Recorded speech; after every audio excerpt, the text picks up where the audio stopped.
এর নবী উম্মতের দল বিশ্ব নবী মায়ের নবী এই তিনটা এমন ভাবে প্রচার করেছে জবাব আজকে আমরা নবী উম্মত হইয়া সেই নবীজিকে চিনি না সেই নবীজিকে জানি না আমরা জানলাম না সেই ইসলাম ধর্মটা কত কষ্ট দেওয়া হয়েছে জবাব তোমার আমার মহব্বতের নবী মায়ের নবী যেই নবীর জন্য দুনিয়াতে ইসলাম দেখা হয়েছে জবাব তোমার আমার মায়ের নবী যখন ইসলামের দাওয়াত দেওয়ার জন্য চলে যায়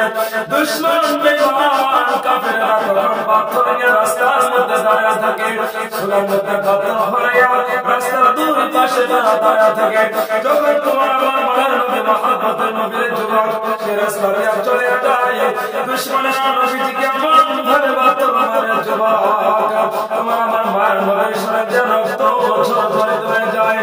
বিশ্ব নবীর রক্ত বের হতে যখন মাথা চক্র দিয়ে মাটির মধ্যে পড়ে যায় তোমার আমার মায়ের নবীকে সেই দুশমনের আবার আসে দুই কাঁধে ধরিয়া মাটির মধ্যে দাঁড়িয়ে আবার পাথর বিক্রি করতে থাকে যুবকেরা দাও সেই নবীকে আজকে আমরা সেই নবীর উম্মত হয়ে নবীজিকে চিনি না এই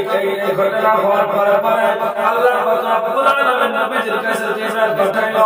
যাও যাও বন্ধুর কাছে যাও তখন ফেরেশতা এসে নবীজিকে জিজ্ঞাসা করে ইয়া রাসূলুল্লাহ ইয়া হাবিবাল্লাহ তুমি আদেশ দাও তুমি যদি আদেশ দাও আমি দুই পাশের চাপ দিয়ে সমস্ত দুশমনদেরকে মারিয়া ফেলাই তখন নবী বলল